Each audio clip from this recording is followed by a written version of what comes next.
Libanaise est mort. J'ai oublié son nom. Pourquoi sa triste figure émerge-t-elle encore quelquefois des songes qui me ramènent la nuit au temps et au pays où je fus une enfant? Sa triste figure erre-t-elle au lieu où sont les morts sans amis, après qu'il eut erré, sans amis, parmi les vivants? Il s'appelait à peu près Goussard, Voussard, ou peut-être Gomo. Il entra comme expéditionnaire chez Maître de Fer, notaire, et y resta des années, des années. Mais mon village, qui n'avait pas vu naître Voussard ou Gomo, ne voulut pas l'adopter. Même à l'ancienneté, Voussard ne gagna point son grade d'enfant du pays. Grand, gris, sec, étroit, il ne quêta nulle sympathie et le cœur même de Rouillard, ce cœur expansif de cafetier violoniste, attendri à force de mener en musique les cortèges de noces au long des routes, ne s'ouvrit jamais pour lui. Voussard mangeait chez Patasson. Manger chez un tel, ça signifie chez nous qu'on y loge aussi. 60 francs par mois pour la pension complète. Voussard ne risquait pas d'y gâter sa taille, qu'il garda maigre, sanglé d'une jaquette vernissée et d'un gilet jaune, recousu de gros fils noirs. Oui, recousu de gros fils. Au-dessus de la pochette à montre. Je le vois. Si je peignais, je pourrais faire de Voussard, 25 ans après qu'il a disparu, un portrait incompréhensiblement ressemblant. Pourquoi ? Je ne sais. Ce gilet, la couture de fil noir, le col en papier carton blanc, la cravate, une loque à dessin cachemire. Au-dessus, la figure, grise le matin comme une vitre sale, parce que Voussard partait à jeun, marbrée d'un rouge pauvre après le repas de midi. La figure longue, toujours sans barbe, mais toujours mal rasée. Une grande bouche, nouée serrée, laide. Un nez long, un nez avide, plus gras que tout le visage, et des yeux. Je ne les ai vus qu'une fois, car elle regardait d'habitude la terre et s'abritait en outre sous un canotier de paille noire, trop petit pour le crâne de Voussard, et posé en avant sur son front comme les chapeaux que portaient les femmes sous le Second Empire, pendant la mode du chignon benoîton. À l'heure du pouce-café et de la cigarette, Voussard, qui se passait de tabac et de café, prenait l'air à deux pas de son étude, sur un des 2 bancs de pierre qui doivent flanquer encore la maison de Madame la Chassagne. Il y revenait vers 4 heures, à l'heure où le reste du village goûtait. Le banc de gauche usait les culottes des 2 clercs de Maître de Fer. Le banc de droite branlait, par beau temps, aux mêmes heures, sous une brochette de petites filles déjà grandes, serrées et remuantes comme des passereaux sur la tuile d'une cheminée chaude. Odile, Yvonne, Marie, Colette. Nous avions 13, 14 ans, l'âge du chignon prématuré, de la ceinture de cuir bouclée au dernier cran, du soulier qui blesse, des cheveux à la chien qu'on a coupés. Tant pis, maman dira ce qu'elle voudra, à l'école, pendant la leçon de couture, d'un coup de ciseau à broder.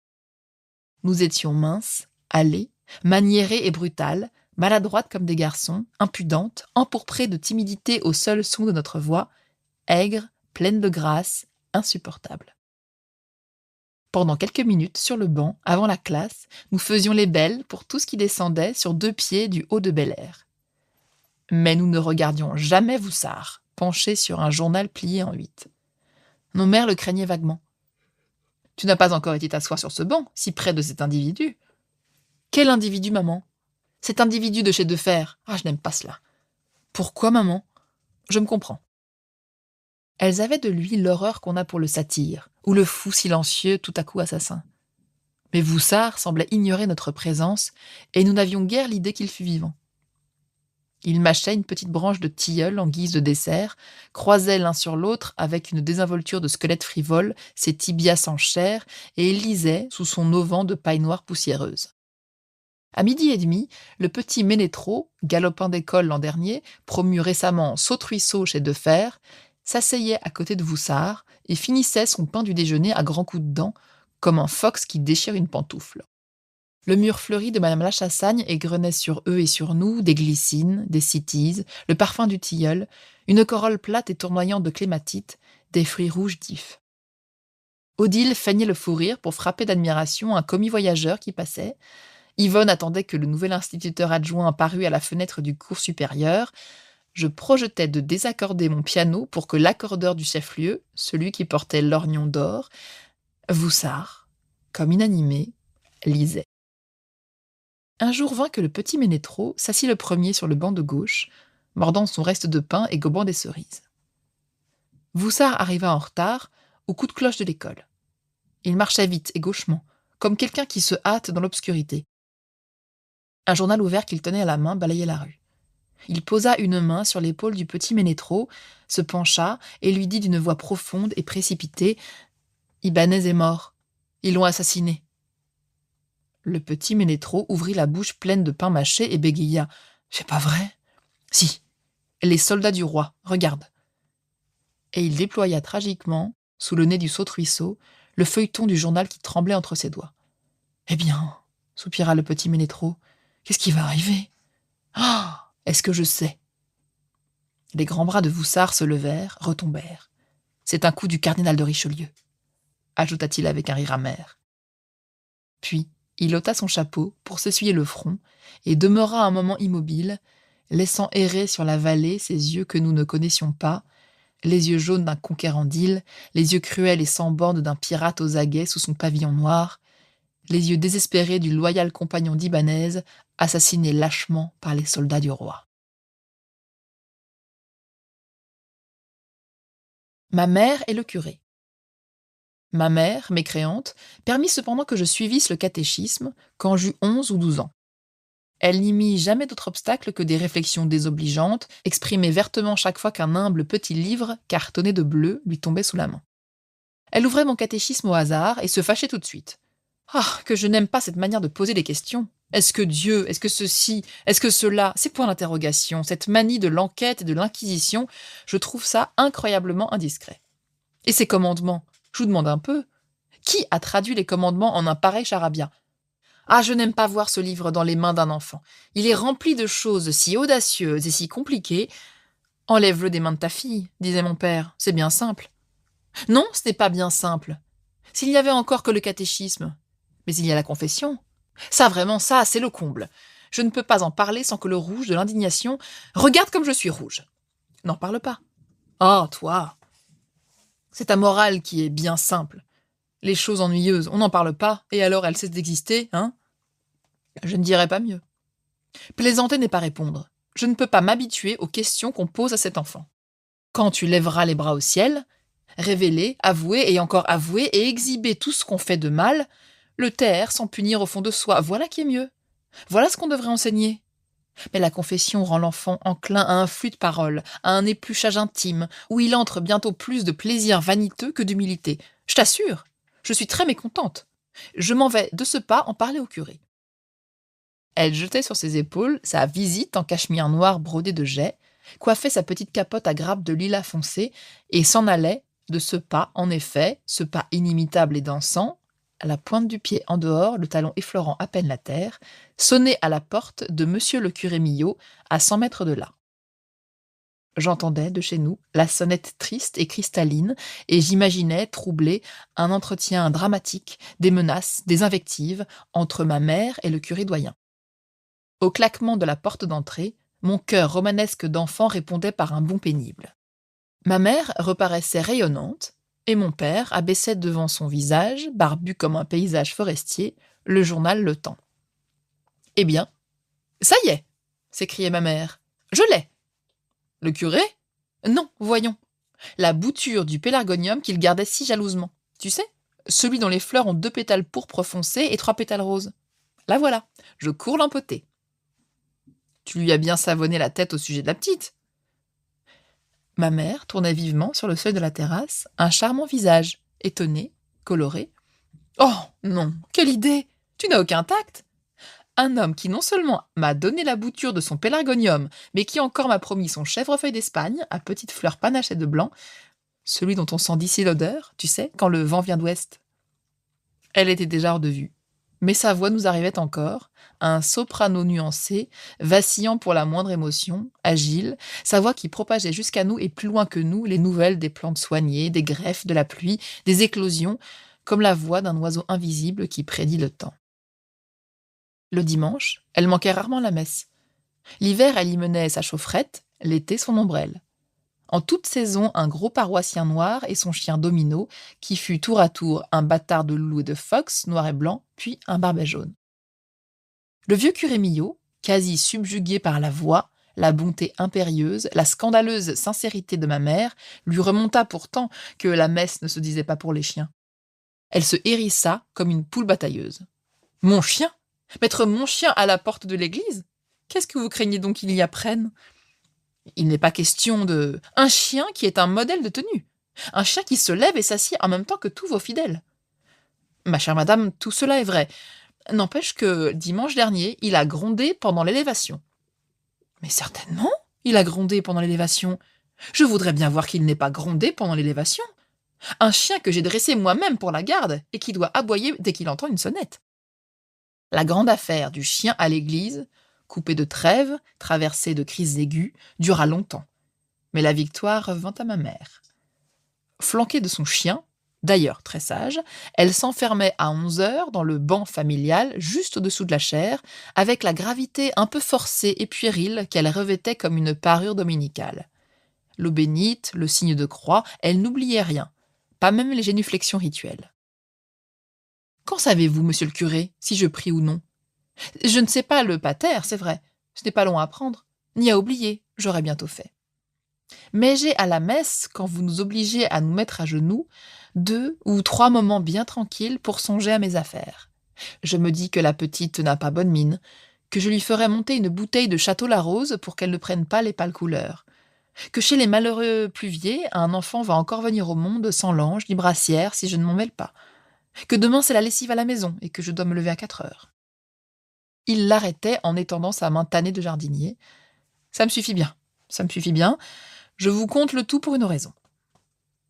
Pendant la messe, elle lisait dans un livre de cuir noir, frappé d'une croix sur les 2 plats.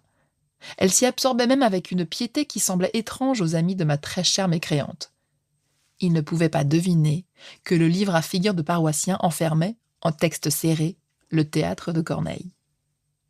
Mais le moment du sermon faisait de ma mère une diablesse. Les cuirs, les velours, les naïvetés chrétiennes d'un vieux curé paysan, rien ne la désarmait. Les bâillements nerveux sortaient d'elle comme des flammes, et elle me confiait à voix basse les 1000 mots soudains qui l'assaillaient.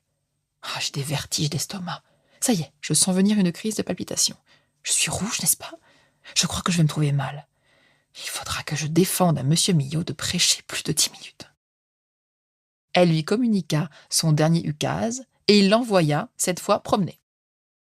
Mais le dimanche d'après, elle inventa pendant le prône, les 10 minutes écoulées, de tout sauter, de laisser tomber son livre, de balancer sa montre ostensiblement au bout de sa chaîne. Monsieur le curé lutta d'abord, puis perdit la tête avec le fil de son discours.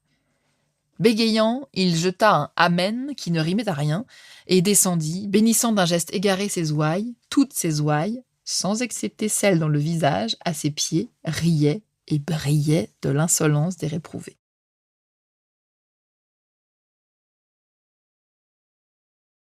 Ma mère et la morale. Vers l'âge de 13 ou 14 ans, je n'avais pas l'humeur mondaine. Mon demi-frère aîné, étudiant en médecine, m'enseignait, quand il venait en vacances, sa sauvagerie méthodique, tranquille, qui ne connaissait pas plus de trêve que la vigilance des bêtes farouches.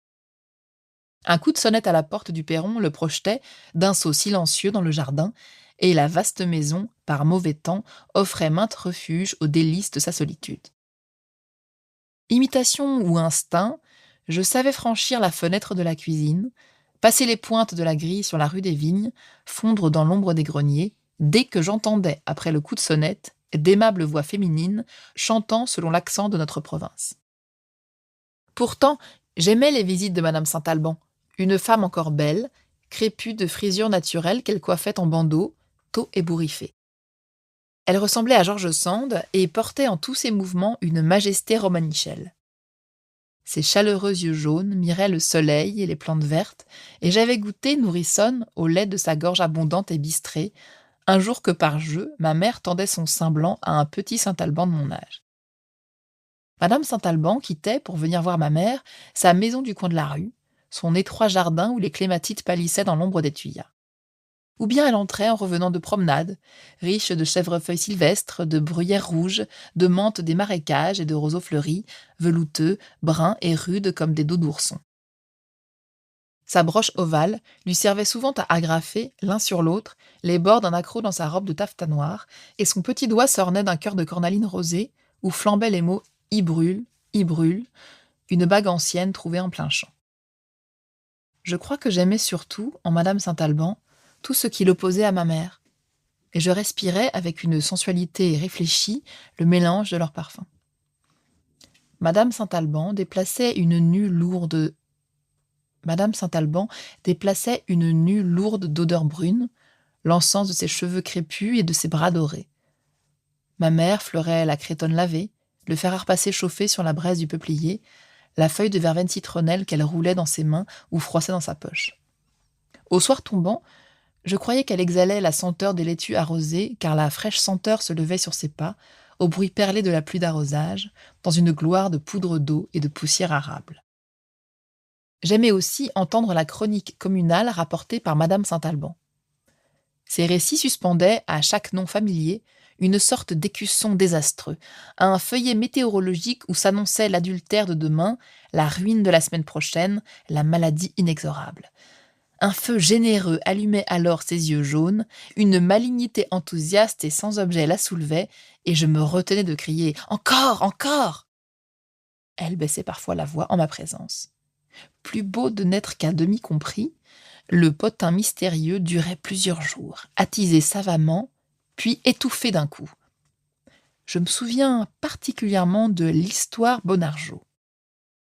Baron de fantaisie ou noblesse campagnarde, monsieur et madame de Bonarjot habitaient pauvrement un petit château autour duquel les terres domaniales, vendues lopin à lopin, se réduisaient au parc, clos de murs.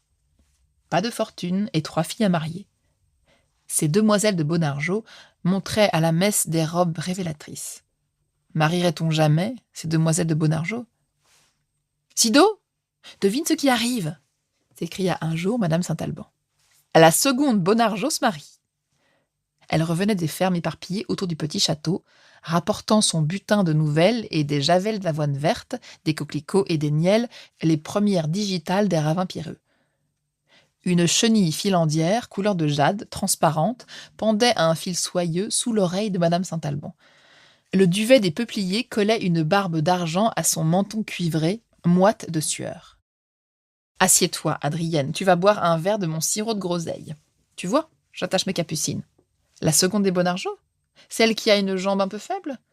Je flaire encore là-dessous une manigance pas bien belle. Mais la vie de ces 3 filles est d'une tristesse et d'un vide qui frappe le cœur. L'ennui, c'est une telle dépravation. Quelle morale tient contre l'ennui ? Oh, toi, si tu te mets à parler morale, où nous emmèneras-tu ? D'ailleurs, il ne s'agit pas d'un mariage ridicule. Elle épouse, je te donne un sang, Gaillard du Gougier. Gaillard du Gougier ? Vraiment ? Jolie partie, parlons-en. Le plus beau garçon de la région. Toutes les filles à marier sont folles de lui. Pourquoi de lui ? Tu n'avais qu'à dire « toutes les filles à marier sont folles ». Enfin, c'est pour quand ? Ah voilà.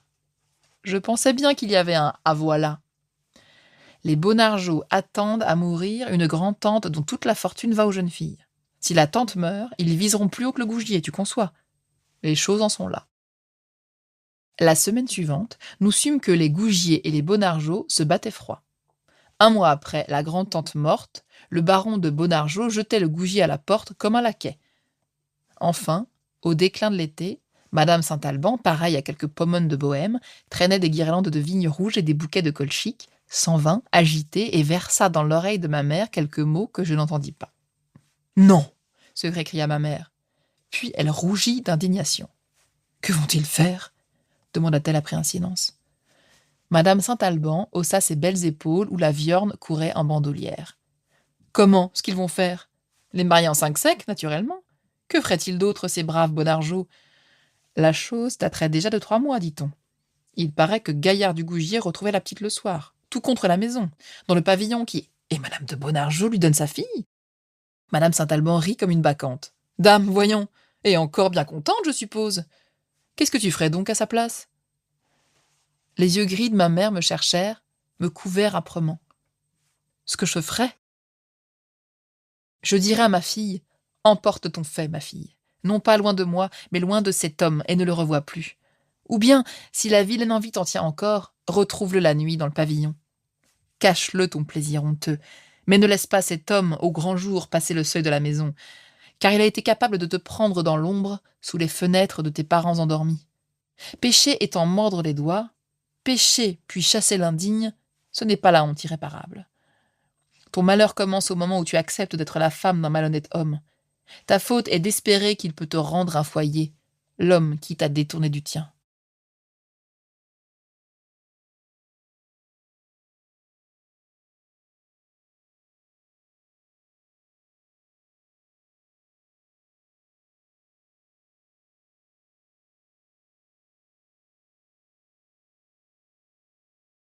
Le rire. Elle riait volontiers, d'un rire jeune et aigu qui mouillait ses yeux de larmes et qu'elle se reprochait après comme un manquement à la dignité d'une mère chargée de 4 enfants et de soucis d'argent. Elle maîtrisait les cascades de son rire, se gourmandait sévèrement. Allons, voyons. Puis cédait à une rechute de rire qui faisait trembler son pince-nez. Nous nous montrions jaloux de déchaîner son rire, surtout quand nous prîmes assez d'âge pour voir grandir d'année en année sur son visage le souci du lendemain, une sorte de détresse qui l'assombrissait lorsqu'elle songeait à notre destin d'enfant sans fortune, à sa santé menacée, à la vieillesse qui ralentissait les pas, une seule jambe et 2 béquilles, de son compagnon chéri. Muette, ma mère ressemblait à toutes les mères épouvantées devant la pauvreté et la mort. Mais la parole rallumait sur son visage une jeunesse invincible. Elle put maigrir de chagrin et ne parla jamais tristement. Elle échappait, comme d'un bond, à une rêverie tragique, en s'écriant, l'aiguille à tricot dardée vers son mari, « Oui ? Eh bien, essaye de mourir avant moi, et tu verras. »« Je l'essaierai, ma chère âme, » répondait-il.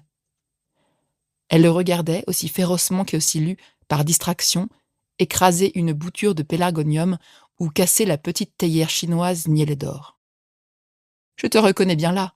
Tout l'égoïsme des Funel et des Colette est en toi. Ah, pourquoi t'ai-je épousée ? Ma chère âme, parce que je t'ai menacée, si tu t'y refusais, d'une balle dans la tête. C'est vrai. Déjà, à cette époque-là, tu vois, tu ne pensais qu'à toi. Et maintenant, tu ne parles de rien moins que de mourir avant moi. Va, essaye seulement. » Il essaya, et réussit du premier coup. Il mourut dans sa 74e année, tenant les mains de sa bien-aimée et rivant à des yeux en pleurs un regard qui perdait sa couleur, devenait d'un bleu vague et laiteux, pâlissait comme un ciel envahi par la brume. Il eut les plus belles funérailles dans un cimetière villageois, un cercueil de bois jaune, nu sous une vieille tunique percée de blessures, sa tunique de capitaine aux premiers zouaves, et ma mère l'accompagna sans chanceler au bord de la tombe, toute petite et résolue sous ses voiles, et murmurant tout bas, pour lui seul, des paroles d'amour. Nous la ramenâmes à la maison, où elle s'emporta contre son deuil neuf, son crêpe encombrant qu'elle accrochait à toutes les clés de tiroirs et de portes, sa robe de cachemire qui l'étouffait. Elle se reposa dans le salon, près du grand fauteuil vert où mon père ne s'assoirait plus, et que le chien déjà envahissait avec délice. Elle était fiévreuse, rouge de teint, et disait, sans pleurs, « Oh, quelle chaleur ! Dieu, que ce noir tient chaud ! Tu ne crois pas que maintenant je puis remettre ma robe de satinette bleue ? Mais... Quoi ? C'est à cause de mon deuil ? J'ai horreur de ce noir. D'abord, c'est triste. Pourquoi veux-tu que j'offre à ceux que je rencontre un spectacle triste et déplaisant ? Quel rapport y a-t-il entre ce cachemire et ce crêpe et mes propres sentiments ? Que je te vois jamais porter mon deuil. Tu sais très bien que je n'aime pour toi que le rose et certains bleus. » Elle se leva brusquement, fit quelques pas vers une chambre vide et s'arrêta. « Ah, c'est vrai. » Elle revint s'asseoir, avouant, d'un geste humble et simple, qu'elle venait, pour la première fois de la journée, d'oublier qu'il était mort. « Veux-tu que je te donne à boire, maman ? Tu ne voudrais pas te coucher ? » ?»« Et non, pourquoi ? Je ne suis pas malade. » Elle se rassit et commença d'apprendre la patience, en regardant sur le parquet, de la porte du salon à la porte de la chambre vide, un chemin poudreux marqué par de gros souliers pesants. Un petit chat entra, circonspect et naïf, un ordinaire et irrésistible chaton de 4 à 5 mois. Il se jouait à lui-même une comédie majestueuse, mesurait son pas et portait la queue en cierge à l'imitation des seigneurs matous. Mais un saut périlleux en avant, que rien n'annonçait, le jeta séant par-dessus tête à nos pieds, où il prit peur de sa propre extravagance, se roula en turban, se mit debout sur ses pattes de derrière, dansa de biais, enfla le dos, se changea en toupie. « Regarde-le, minet chéri, mon Dieu qu'il est drôle !» Et elle riait, ma mère en deuil, Elle riait de son rire aigu de jeune fille et frappait dans ses mains devant le petit chat. Le souvenir fulgurant tarit cette cascade brillante, sécha dans les yeux de ma mère les larmes du rire.